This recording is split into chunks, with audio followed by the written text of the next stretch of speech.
What's up, guys? This is Thomas, and welcome back to my channel. And today, as you can see, I'm going to be reading Fairy Tale 100 Years Quest. This is chapter 167, titled A Friend Waiting on Savage Seas. I think that's what it says. Savage instead of seven. So, yeah. Make sure I didn't say that wrong. So it says, yeah, A Friend Waiting on Savage Seas. And we see Lucy, and we see, damn it, I forgot her name. I'm trying to think of it. Fuck. Well, see, obviously her name's gonna be said in this chapter, but I think it's Brandish. Well, we'll figure out in a few seconds or a few minutes whether I got that wrong or not. But we see Lucy and we see her, and obviously they're both looking for the Aquarius key, if I'm not mistaken. So that's why Brandish has been going around, on the sea. She's also looking for the key that Lucy is looking for, which is the Aquarius key. So, also, last chapter, before we get into it, we did see that Lucy is battling against the chick that was with Mercphobia, which is the water dragon god.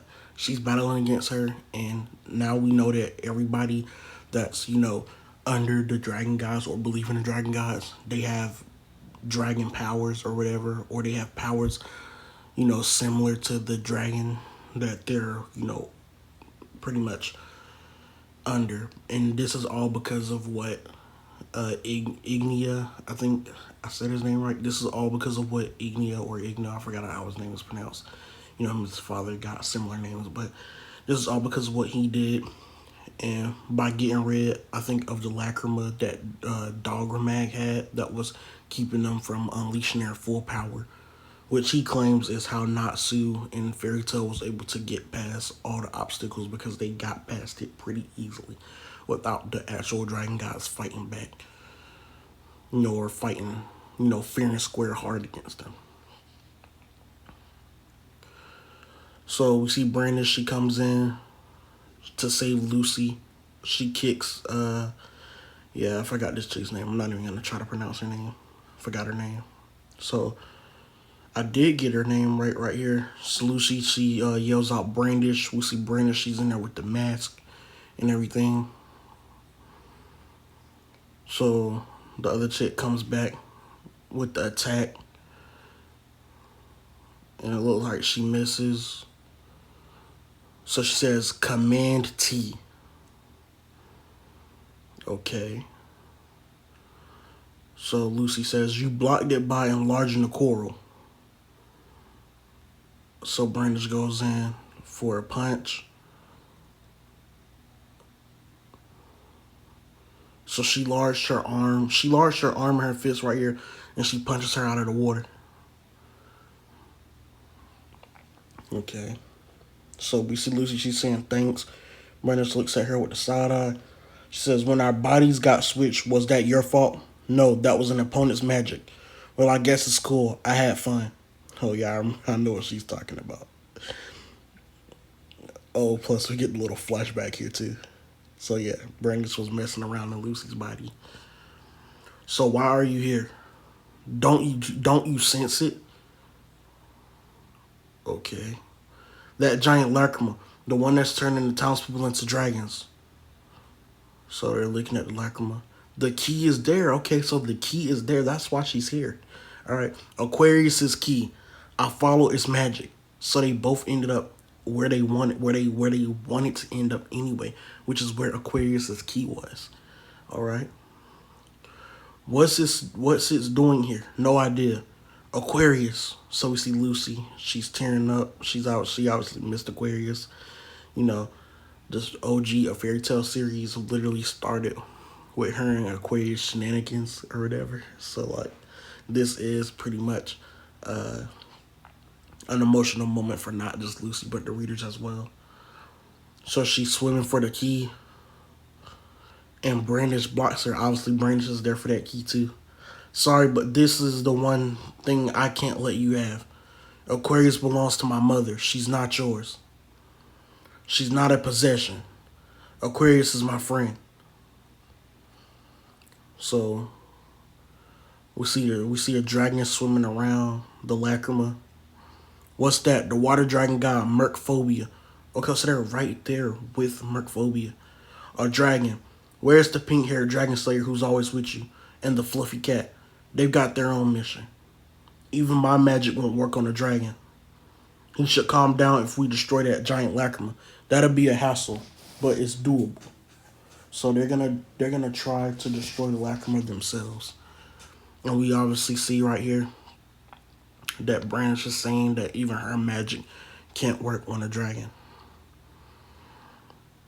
I'll draw Mercphobia's attention. Please destroy the giant lacrima, Brandish. I might just take off with Aquarius Key once I destroy the lacrima. That's not the sort of person you are. So she goes in for an attack, or I think this is Lucy going in for an attack on Mercphobia. Mercphobia. So she's having a flashback to Mercphobia in his human form. You chose to coexist with humans. Your noble intent has been thwarted by Ignia. Okay, so Ignia again is the one who did all this.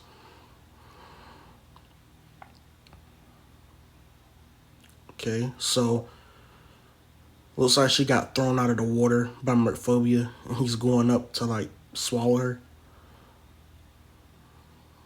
Oh snap! So Natsu, we see Natsu now.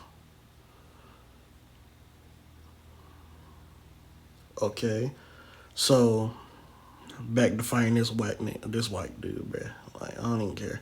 I really don't care about this battle where Natsu was having. I guess. So he says, "Where's Ignia? The Age of Dragons is beginning." So back to Lucy, and she gets swallowed. All right. Humans can't beat dragons. So that's the end of the chapter. Um, I want to say before I read this chapter, I did see a lot of people talking about, "Oh, Lucy, what happened to Lucy? You see what happened to Lucy? Lucy's dead, or whatever." So I went into this chapter kind of like, "Oh man, what's gonna happen?" You know what I'm saying? Like I didn't fully believe Lucy was dead. Obviously, she's clearly not gonna die. Like, be realistic here. But I at least did expect something crazy to go down coming into this chapter. This is why I did plan to do the video a little bit earlier than I said. Obviously, if you saw my community post, you saw that I said I was gonna, do it tomorrow. It technically is tomorrow with what time it is, but it's still super duper late. People are still sleeping around this time or whatever. So the fact that I did, wake up and do this video as late or early or whatever you want to call it as I did, wherever you're watching this video from, yeah, I wasn't planning on doing it right now, but I couldn't resist because I kept hearing like crazy shit what's happening in this chapter.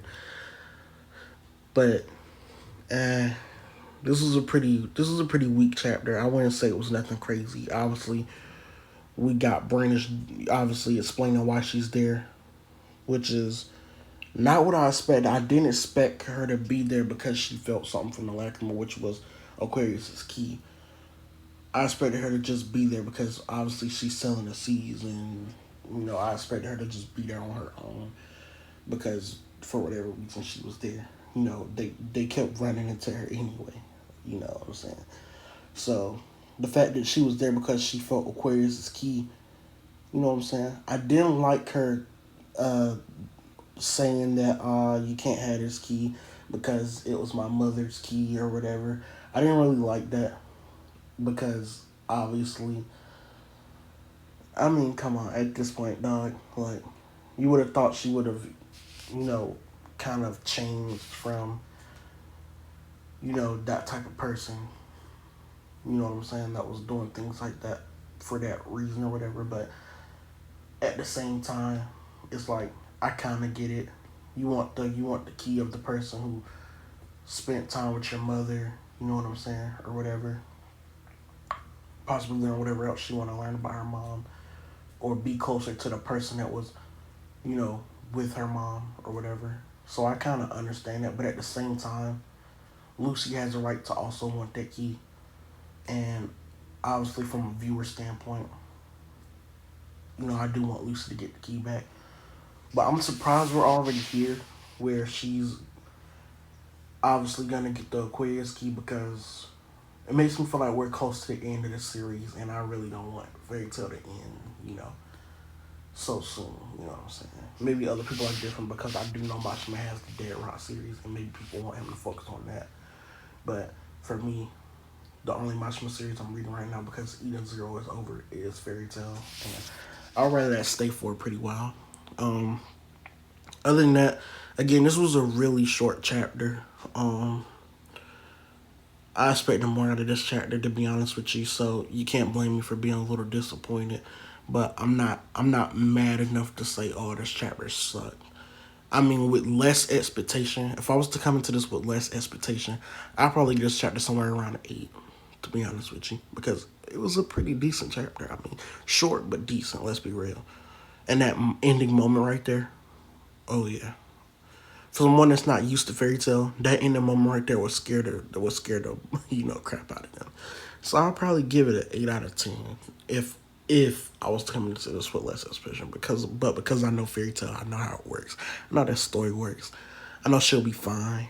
I know things like that, and again, I did come into it with more expectation.